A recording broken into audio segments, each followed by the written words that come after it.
Hello, everyone. Very glad to have Patrick here with us today. Patrick is a developer advocate at Chainlink and also the CEO of Alpha Chain. Is very passionate about decentralization and helping people really build some really cool stuff with Chainlink. So I'll hand it over to him, and he'll tell you all about how you can build with Chainlink, and also some of the interesting ideas that you can build with Chainlink, and the bounties that are up for grabs at EtherPunk. Over to you, Patrick. For sure. Thank you so much, Denver. Really excited to be here. Really excited everyone is joining the call. So first off, before we get started, I want to say that I would like this to be a little bit of an interactive session. So if you have questions, feel free to drop them in the chat. I will be monitoring the Q&A so that everyone can be on the same page. So and the reason I want it to be an interactive session as well is because right now, we're really at this insane crux, if you will, right? We're at this insane point in history where the future is going to depend on us, right? These hackathons really are the stomping grounds of innovation, and it's basically up to us to kind of shape the future to being where we want it to be. So again, thank you everybody so much for joining this hackathon, for coming to the talk here and learning and looking to learn it and be curious about everything we're working on here, because we're really at the doorstep of this fourth industrial revolution, and I'm really excited to help teach you guys to use the tools that are going to get us there. So without further ado, let's jump into Chainlink. So let's talk about Chainlink, the problem it solves, how it solves it, where Chainlink is already now, and some of the untapped potential, some of the tools, and we'll talk about kind of the different features Chainlink has and how you can take your smart contracts from kind of being token transfers or whatever you want to do to being able to do literally anything that you want. So because when we're working with smart contracts, we have all this decentralized logic, right? But we don't have this decentralized data necessarily. So what does that mean? In order to really understand Chainlink, we must first understand that smart contracts are not able to connect to external data or any off-chain resource on their own. And this is a huge limiting factor for smart contract adoption, because it means the only thing that we can really do with smart contracts is token transfers, right? If you don't have data in your smart contracts, if you don't have decentralized data, but you have all this decentralized logic, then you can't really do anything. You can do these token transfers because all the data is already on chain, but we can't really do anything outside of the blockchain. And so as engineers, the first question is, okay, well, why doesn't the blockchain just make an API call? That's what the rest of the world does. Blockchain, get up to speed. And the reason actually is really important, and it's because blockchains are deterministic by nature. They're intentionally deterministic and needs to be validated by all other blockchain nodes on the chain. If making API calls is part of that validation process, then each node is going to get wildly different results, if the API is depreciated or changed or whatever, and there's never going to be able to reach a consensus. So this is really important. Blockchains are deterministic by nature, and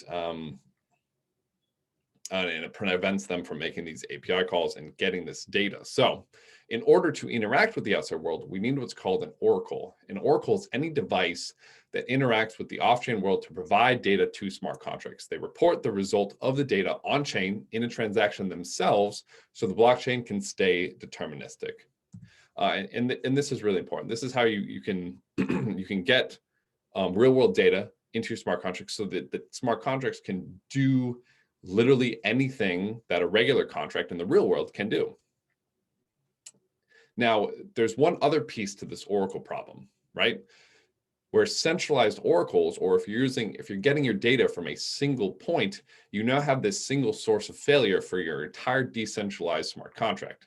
This is a huge issue, right? Because if you have all your logic that's decentralized, it's on the blockchain, but you're getting your data from a single source, it kind of defeats the purpose of building on chain in the first place, right? Smart contract development, there's a lot of other hoops you got to go through to do these. And if you're just going to build a centralized service, then you might as well just build it in Python, right? There's or Python or JavaScript or Go or whatever, right? There's no reason to build a decentralized smart contract with centralized data. So And one other point there, saying, a single Chainlink node by itself is saying a single Chainlink node by itself is decentralized is kind of like calling a tree a forest, right? One single Chainlink node or one single entity doesn't make up a whole. Now, to make our applications that truly never need to rely on a single entity, be it a company, landlord, government, or anything of the sort, you need a network of Chainlink nodes. And we'll talk about that in a little bit. Or right now, actually. The answer to all this is a decentralized Oracle network, right?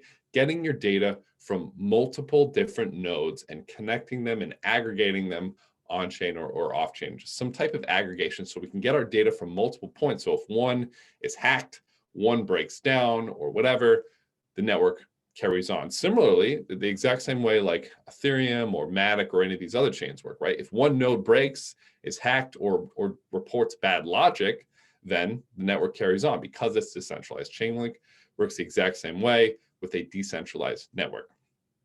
Now, Chainlink is designed to be a modular decentralized network for getting secure, reliable data in a scalable way. So you can add as many Chainlink nodes as you want and make it as decentralized as possible. And this is where Chainlink really shines, right? Chainlink allows users to take any input from the real world, add it on chain, as well as any output from the blockchain, and send it to the real world to make it do something. So Chainlink is really this middleware that connects blockchains to the real world to do literally anything in a decentralized, secure manner, which is a key piece here. Now, to get you started with DeFi, the Chainlink project has gone ahead and found many of the best blockchain node operators on the planet and combined their prowess to build what's called price feeds or data feeds. These are decentralized on-chain reference points that can be considered source of truth for various currency pairs, like the price of Ethereum in terms of USD, for example. Each node in the network independently retrieves data from some of the highest quality APIs and reports their answers on-chain. You can see the answers that each provider reports, so everything is transparent. Many of the most popular cryptocurrency or fiat currency pairs are currently supported. And the best part is, if you don't like it, you can always create your own network anyways.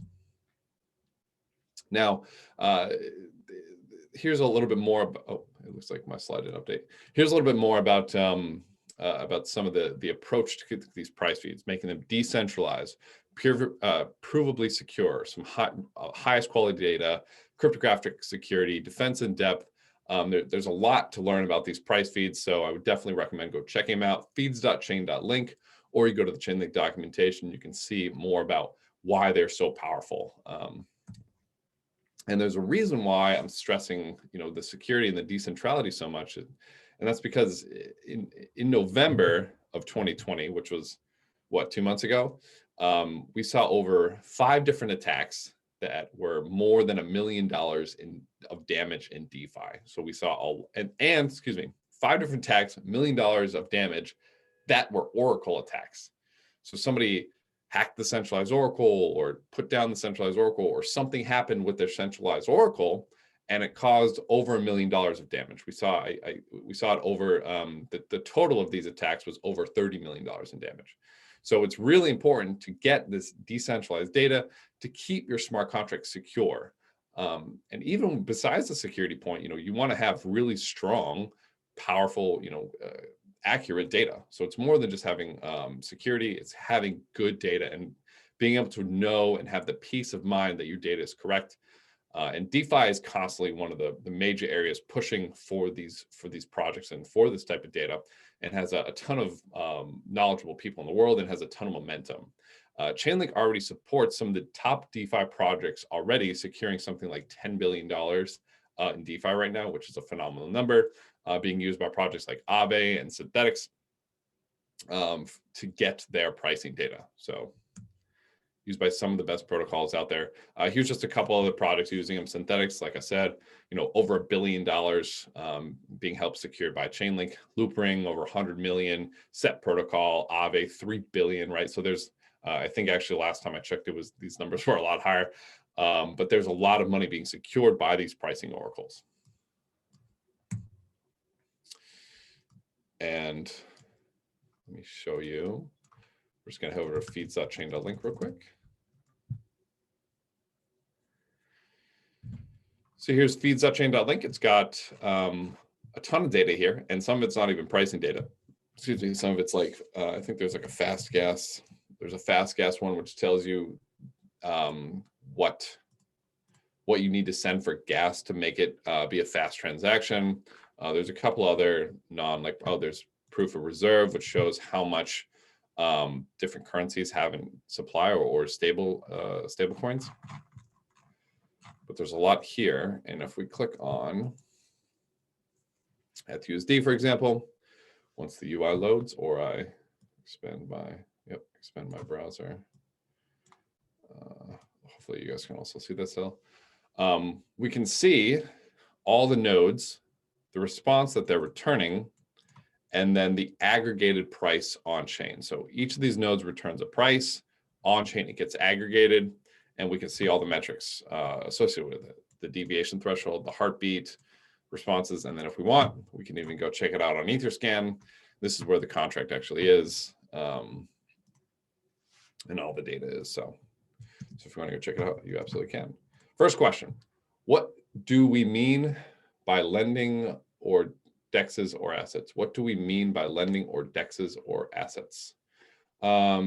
Sure. So lending is like if I want to lend somebody some token, right? I'm going to give you 5 link. Just give me 5 link back. That's lending. DEXs is a decentralized exchange. So it's an exchange like Uniswap, like 1inch. These are exchanges on chain that are decentralized in nature. And then asset is really any type of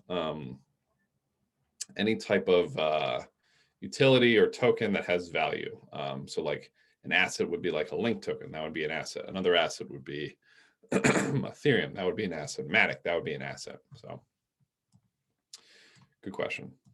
Let's go back to presentation here. Okay.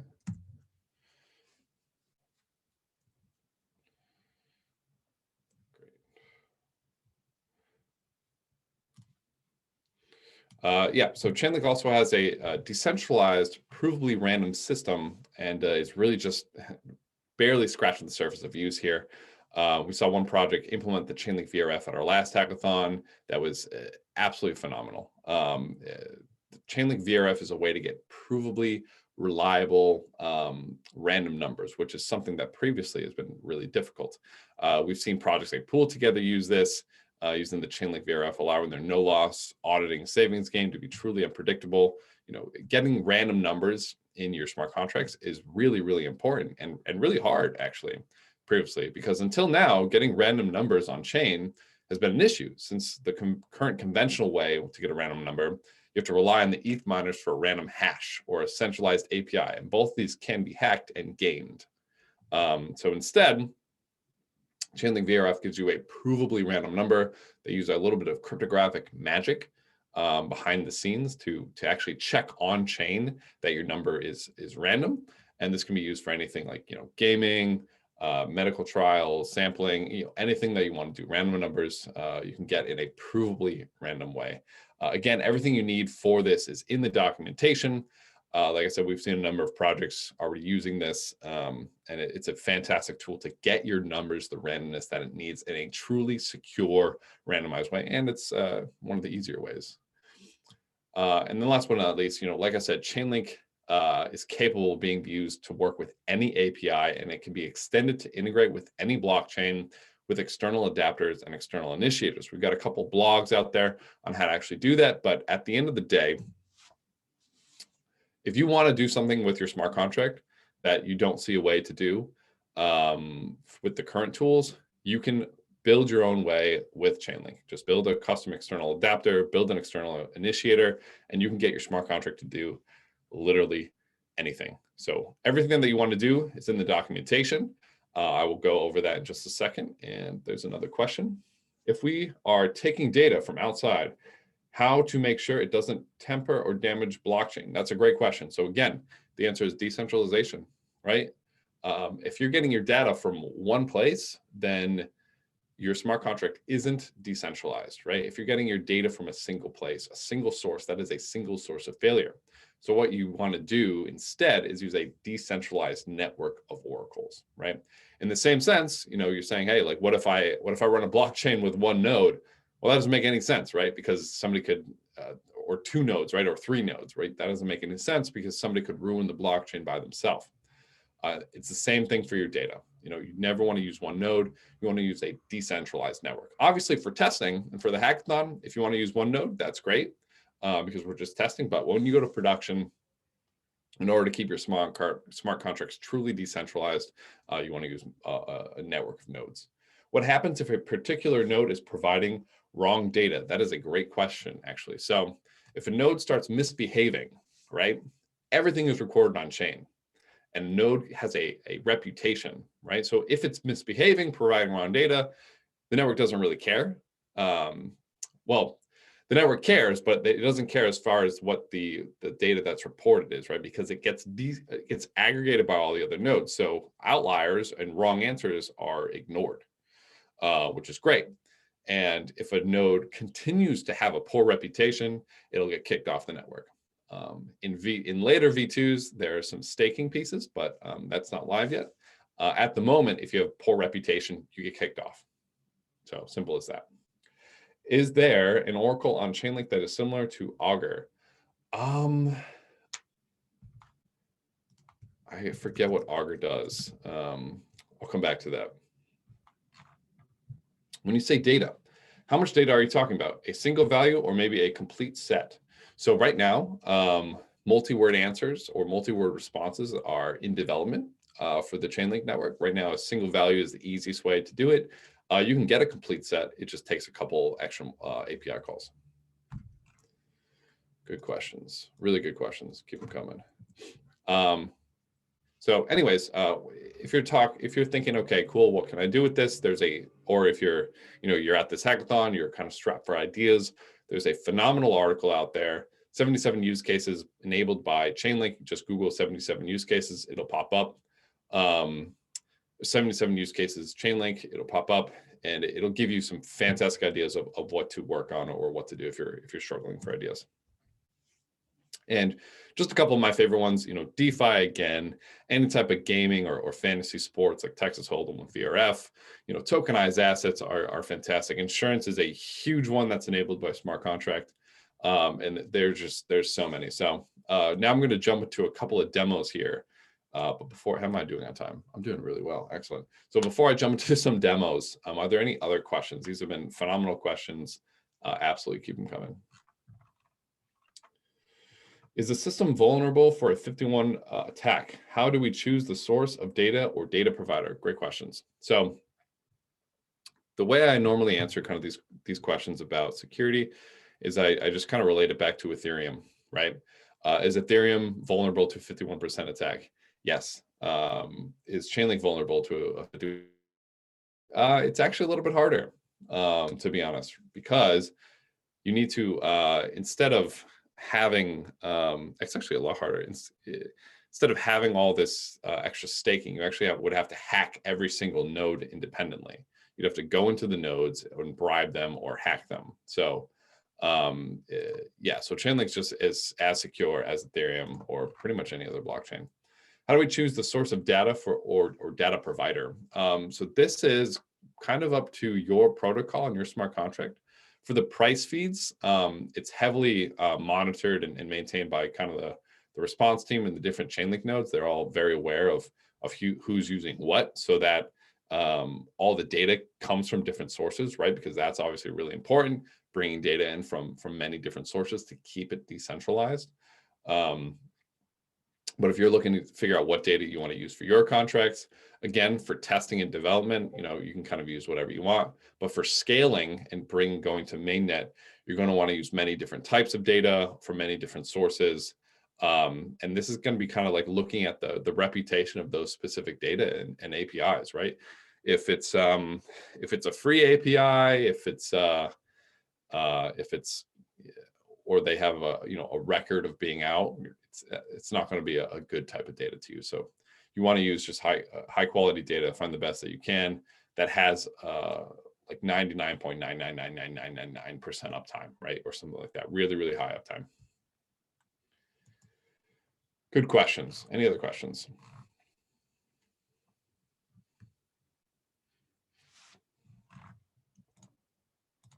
Well, it looks like there's a chat too.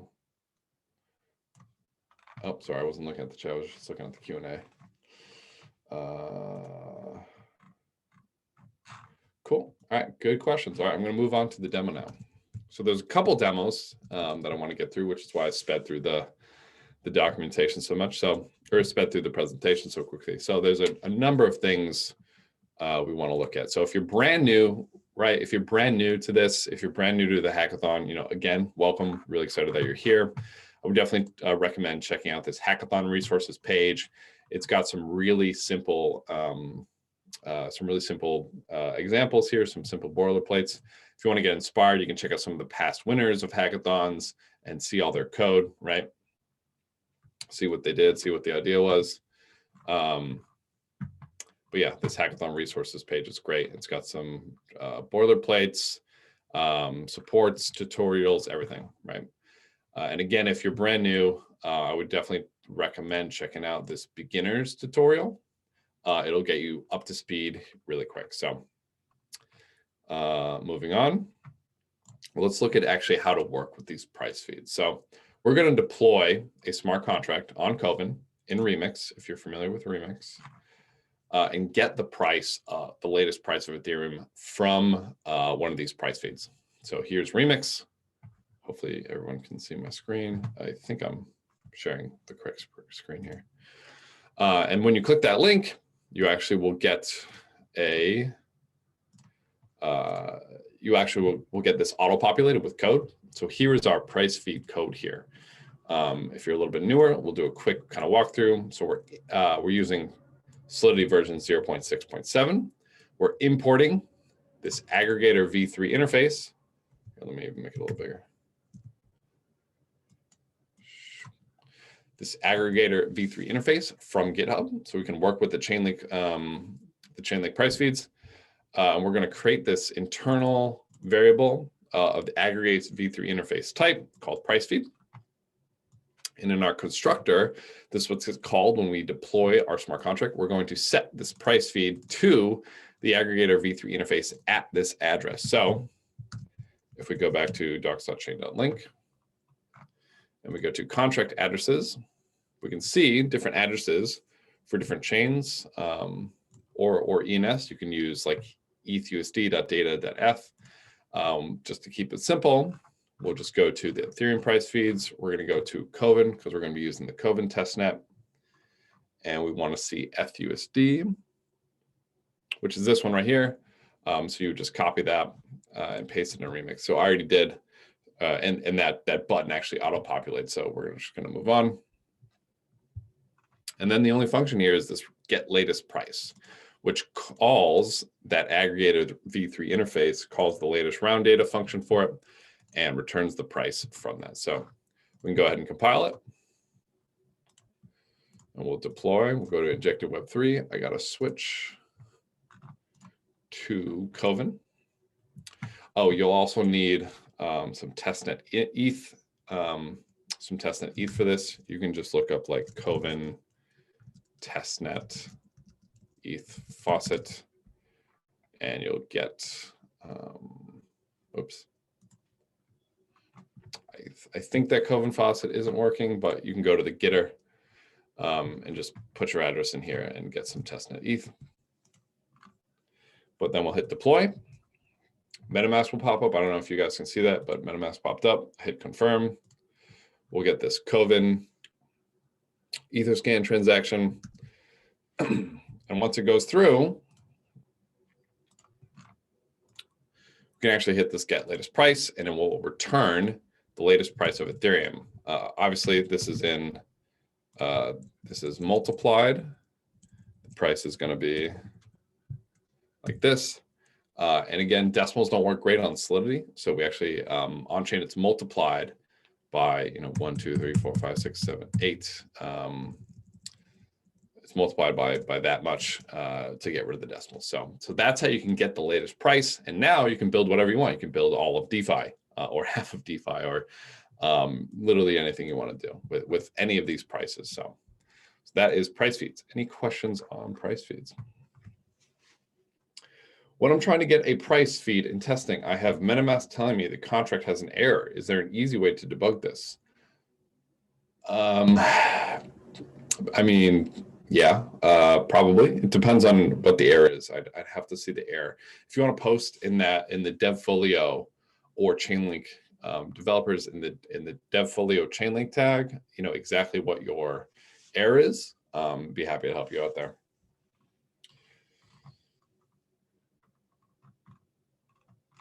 Cool. Any other questions on price feeds?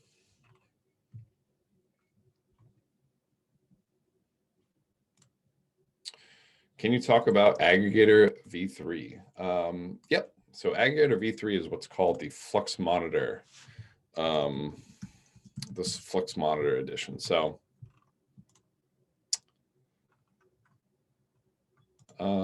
actually, what specific do you want to know about? Because I could kind of just rant if you don't give me some direction. Yeah. Yeah, if you let me know what specifically you want to know about, I can chat about there. But in the meantime, we'll move on. So Chainlink VRF, this is getting a random number. Now, this is using the request and receive methodology.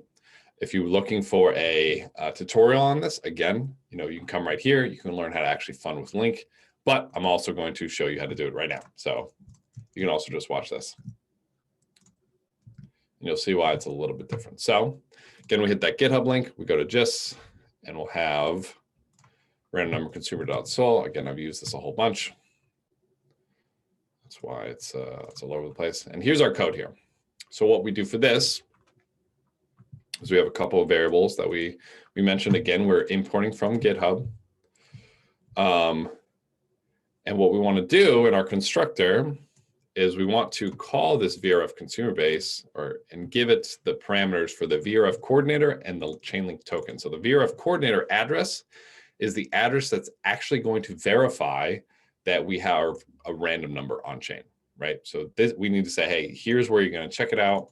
We're going to put the link token in here as well. We also need to give it a key hash, and the key hash is going to be passed to the VRF coordinator. This again is being used to check a little bit of that cryptographic magic to make sure the number is actually random.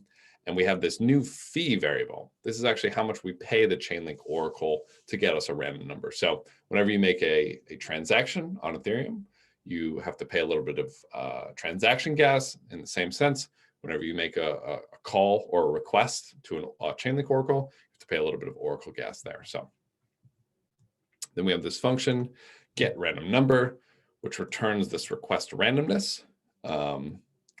And you'll see that this is where you need the link, because we need to send the link to the Chainlink node. We return, and then we call this request randomness function, where we pass the key hash, the fee, and the user provided seed, which is something that we actually add to make it a little bit harder to game and even more secure. And then the Chainlink node is actually going to call back this smart contract. It's going to call this fulfill randomness function, which is going to set our random number. Now, let me actually show you what this looks like. Again, we're going to go to injected Web3. This is on Kovan, so these hashes and addresses are hard-coded for Kovan right now. You can see all the addresses again in the documentation. We're going to deploy. MetaMask popped up. I don't know if you guys can see that.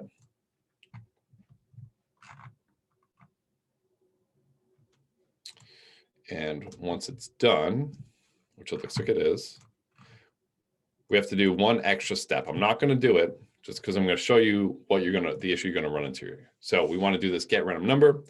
We're going to do a user provided seed. This seed number is really just to help generate a random number. But we're going to get this gas estimation failed. Now, what does this mean? It means that there isn't enough something to pay for something. That's really all gas estimation failed means. And we know that we need to pay the Chainlink Oracle link. So what we're going to do is we're going to copy the address. I don't know if you guys can see this, but I'm going to send it. I'm going to send it one link just to be safe. Here's my transaction that's sending it one link. And once it has one link, we can actually make the request. So the fee that we're giving it is 0.1, but I like to just do one just to be safe in case I want to do it a couple times. So looks like it's pretty much gone through. So now if I hit it, MetaMask will pop up. Again, I'm not sure if you guys can see MetaMask. I'm going to hit confirm, and we're going to wait for a little bit. So the random result is 0 here because we just made the request on chain. The Chainlink node is getting the request, says, okay, cool, they want a random number. I'm going to create a provably random number and then return it on chain. So we have to wait actually for 2 transactions, right? The transaction that we send the request, and then the transaction that the Chainlink node responds. So that's what we're waiting for right now. Is it possible to aggregate to an approximated value? I'll answer that in a second. Once this finishes going through. Or I could just answer it now. Yeah. It is. So like if you want to, I mean, you can aggregate to whatever you want to do, right? At the end of the day, you know, if you can code it, you can do it. So if you wanted to aggregate to like the floor or the ceiling of some value, yeah, you can do whatever you want to do. And boom, we have a random number here. And it's a huge random number because it's the size of a Uint 256. Question that we commonly get then is, hey, how do we get like a number between 1 and 10? You'd use like a modulo, which would look something like that. Or I have a better example someplace else. If you want to know how to do like number 1 through 6 for like a dice roll, for example, let me know. I can show you guys some examples. So that's VRF, and that's getting a provably random number to our smart contracts. And now this is, I know Matic in particular is a fantastic chain for gaming. Oh wait, the VRF docs are not out on Matic yet, so never mind. But when they are, this is a great tool to use. Any other questions on VRF or price feeds? And yeah, if you want to, if there's something specific about the aggregator V3, feel free to ask away.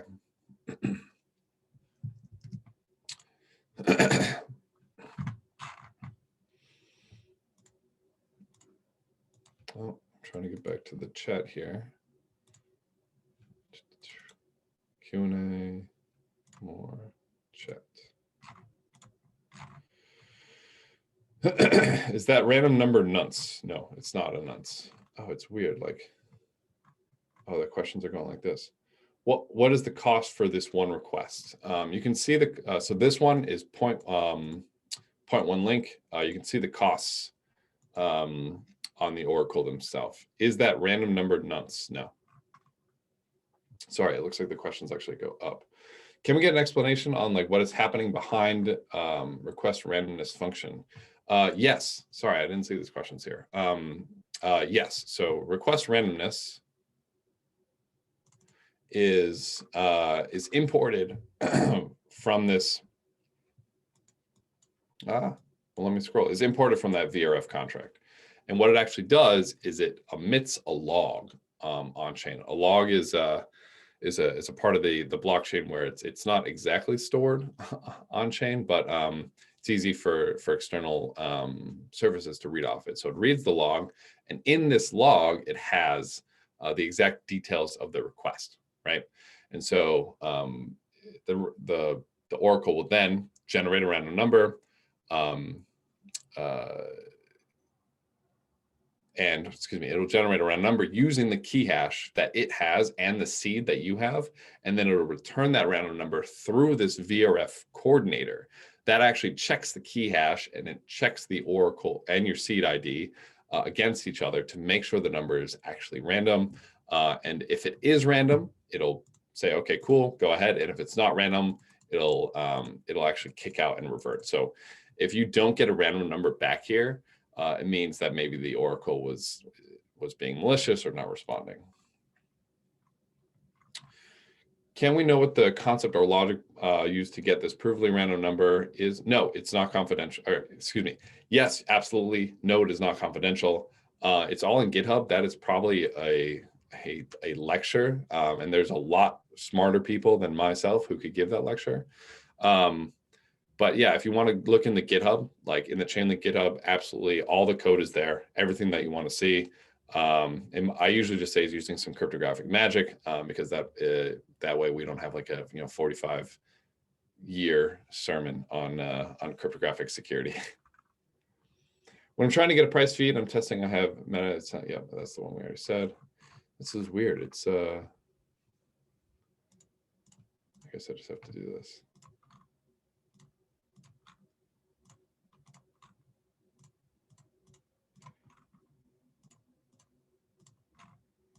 All right, cool. These are really good questions, by the way. Done. Oh, I gotta hit done on the questions. That's right. That's new. All right, cool. Let's move on. And our last feature is getting an API and making any API call, right? And this is how you can go from having your smart contract do some things to having it be able to do anything. Because at the end of the day, if you want to do anything that there's no API for or there's no data for, you can just build what's called an external adapter to do this. We have some blogs in it, but basically all it's doing is turning your turning whatever you want to do into an API and then having your node call it. So now again, it pops up another gist. Again, I've done this a whole bunch, so I have a ton of GIFs here. And let's just explain it really quickly. So again, we're importing from GitHub and we're having our contract inherit this Chainlink client. And what we're going to do is we're going to call this API right here. See what that API returns. If we hit it in here, I am over the rate limit. I have been calling it too much. So maybe this will actually fail for me. But the Chainlink Oracle is actually the one calling it. So we'll see if it actually fails. But if it doesn't fail, then great. But if it fails, it's because we're over the limit here. Actually, maybe I'll swap it out really quickly. Actually, maybe I'll just do the Matic demo because I know that one. Actually, yeah, I'm going to switch to the Matic demo to show you how to do this API call because I've been calling this a lot. So let me actually swap. Let me swap to. All right, cool. So this is actually the same exact code, but we're going to do it on Matic instead of an Ethereum, or on Mumbai Matic instead of an Ethereum testnet. If you want to learn more about Matic and its combination with Chainlink, you can check out the docs. I just made a PR to update them. It also has price feeds, which is great. So you can play with those as well. But here's how you can make an API call on Matic of Matic's testnet. So again, we're going to import the Chainlink contract. We're going to have our contract, which we're calling API consumer, inherit. We have a couple of these global variables. And here's where the request and receive is very specific. So we're choosing the Chainlink Oracle that we want to use. We're choosing the Chainlink job that we want to use, and then the fee. So I recently updated this. So these numbers are wrong, but these numbers are right. So we set the Chainlink token equal to be the Chainlink token on chain. This one isn't quite accurate, but we're using it for the demo here. Then we have our Oracle and job ID. Now, if you want to find, a list of different types of data and different oracles that are already serving, APIs, you can come here. We can go down to we can hit explore. We can go to nodes. We can see some different nodes and the different jobs that they have. If you want to see a specific type of data or something. And that's where you find the Oracle ID and the job ID. And then the fee, these will all be on market.link if they're registered here, right? Or any other node listing service. Reputation.link is another really good one. But if you're looking just for some defaults, you can just use the documentation. So anyways, so we're using this Oracle and this job ID. And these are ones that I recently deployed. And what we're going to do is we're going to call this function, request BTC CNY price. So it's the price of Bitcoin in CNY. And we're going to be calling this API, which returns this, right? So the exchange rate is going to be right here from Bitcoin to Chinese yuan. I don't know if I'm pronouncing that right, but that's the conversion rate right there. And we're looking for this value. So how do we actually get that? So first thing we do when we call this function is we're going to create a build chain request using that job. the callback address, which is this contract that we're deploying, and the fulfillment function. We actually define how to fulfill it, which is down here. What that means is once the Chainlink node needs to respond, it's actually going to respond by calling this function and passing the data here, right? And so all we're going to do is we're going to set the volume. We're going to set the volume to this number, and volume is incorrect. It should be price, but I just made this. So then what we do is we need to add this path in here. So since we only want this number, we say, okay, we're going to walk down the path. We're going to go to this key, this real-time exchange rate, and then to this key. And that's how we can get this value right here. And if we see,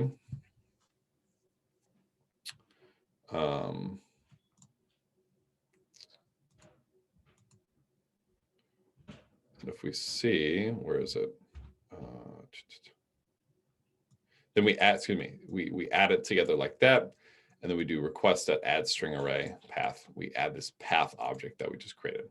Then we're going to multiply it, and we're going to add this times. Then we add this times adapter so that we can multiply, get rid of the zeros, and then we send the Chainlink request. So we can actually go ahead and call this deploy.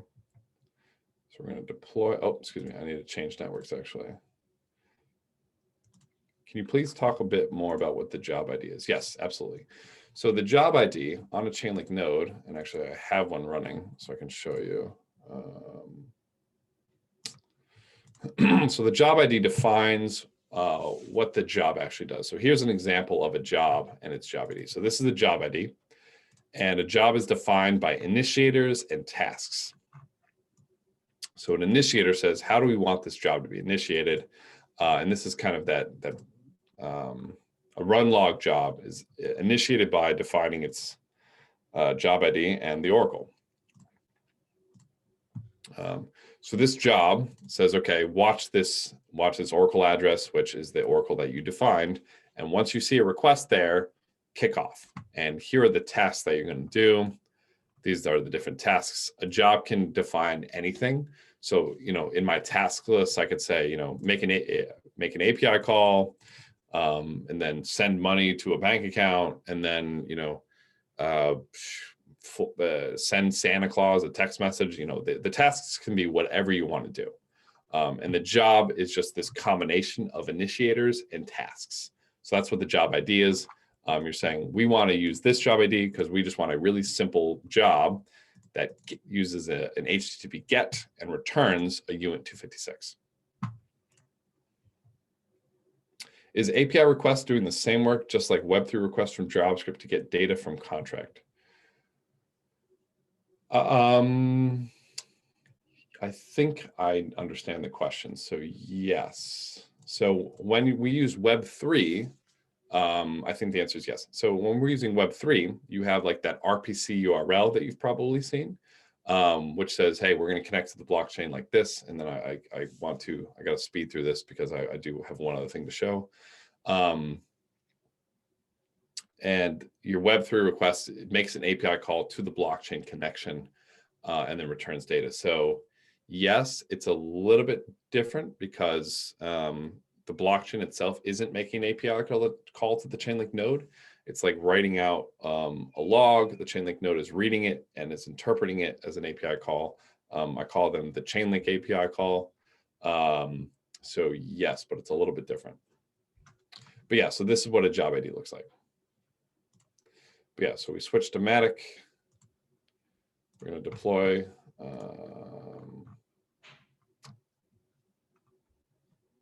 And I ran into an issue.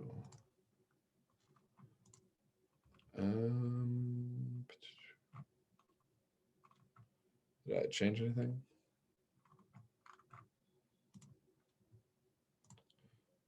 Sorry, guys, 1 second. So it works for Coven. I thought I just tested this. Maybe I don't have enough testnet Matic. Job ID, set Chainlink token.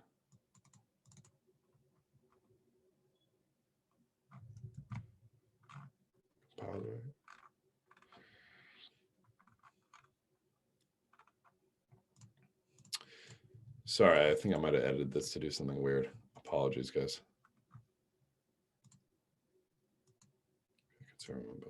Oh, never mind. I just was using the wrong contract or something. Sorry about that.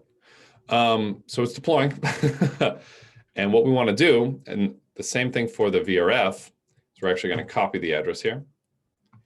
And we're going to send it some link. And you can get some testnet link from the Matic faucet, which if you just Google Matic faucet, it'll come up, but it's also right here. So you enter your address, hit link, or you can get Matic token. Oh, you can get multiple stuff. Oh, Matic token and link. Oh, nice. Oh, no, you can't get multiple stuff. But once we send it, we can go ahead and hit this request BTCN, confirm. And then actually, I'll show you what the Chainlink node does. Again, I have this kind of slow running node because and it'll log me out. Sorry, 1 second. Am I sharing the right screen? I am. Sorry, guys. 1 second.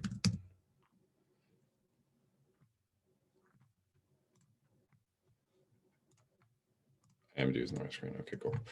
So what it actually does is it picks up the request and starts this new job run. And it goes to the tasks list and it makes this API call. And then it spits it back out on chain. So let's see. If we go back to Remix, we can hit volume and we can see this is the response from that API. Which is awesome. So that was actually on the Matic Mumbai testnet, which is really cool. They're another sponsor here, so you can definitely build something with Chainlink and Matic and try to go for double prizes there. Something else I didn't mention: Chainlink is giving out $4,000 in link to the top 5 projects. So 3 projects will get $1,000 each, and 2 projects will get $500. Sorry, I forgot to mention that. Now I know we're running out of time. I said I'd end a little bit early, but I do have one other thing to show you guys.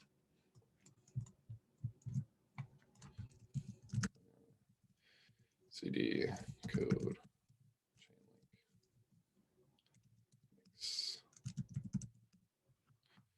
So for those of you who are familiar with Brownie or Truffle or anything, there's a couple. Actually, I'll just go to the docs and show you there because I'm pretty much out of time.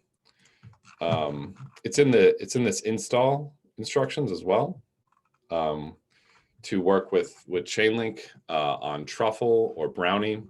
Down at the bottom here in this hackathon resources, we have a Brownie mix demo, a Truffle demo, a hard hat demo, and then everything you want to know for each of this is in the README, and you just follow along the README, and you should be able to get along fine. These are smart contract development frameworks, which will make testing and deployment a lot easier and faster. I'm a big fan of Brownie because I love Python. If you're familiar with Python, it's a great way to deploy smart contracts using Python. Truffle and Hard Hat are fantastic as well, and they make the whole testing suite really easy. So there's some boilerplate code here to work with Chainlink, with Brownie, with Hard Hat, with Truffle. That'll get you started. So we're at 9:20 now, or 9:20 my time. So I will take some time to ask as many questions as you guys like. And yeah, let's do it. Advice for freshies or freshers. You're already doing it. You are doing the first step. Go to a hackathon. Show up to a hackathon. There's this thing called imposter syndrome, where a lot of people think, oh, like I don't really know what I'm doing. Like I can't. Just show up, ask a ton of questions, learn, have fun. You are absolutely doing the correct first thing. So jump into those tutorials that I kind of showed. Those beginner tutorials in the docs. It's a great place to go. Learn a little bit about Solidity. But yeah, connect with some people, connect with some teams, and really start building projects. That's going to be how you're going to learn the quickest, is by building projects, joining hackathon, trying to connect with other people. Really good question. So yeah, sorry I kind of sped through the last couple of pieces there. Docs for Matic are not up. Can you provide us with a VRF coordinator and key hash if it's ready? That would be pretty awesome. Yeah, so I don't know when the VRF docs for Matic. I think they might still be testing actually. So I know they just recently pulled my my changes for the API calls on Matic, so those should work good. And the price feeds are working on Matic mainnet. So if you can fork Matic mainnet and use that for testing, that works great. But yeah, you can absolutely make the API calls on the Matic network right now. Just you'll want to use the once they update the docs with the pull request I just made. How different Chainlink is from Ethereum? Well, hopefully you watched the majority of this presentation.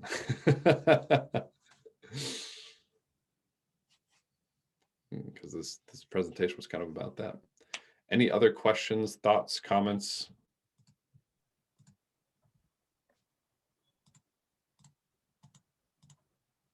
All right, cool. Well, if there are no other questions, then again, guys, feel free to reach out to me in the DevFolio Discord. We are in that Chainlink Discord about anything, smart contracts. If you're a beginner, what are the prizes? How do I do X with Chainlink? Because again, at the end of the day, Chainlink can take your smart contracts from doing token transfers and doing a lot of wonderful things to being able to do literally anything that you want to do.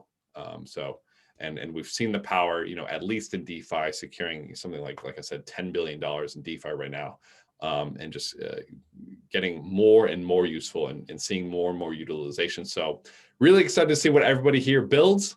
I will be around, and I will talk to you all very soon. Thanks a lot. Over to you.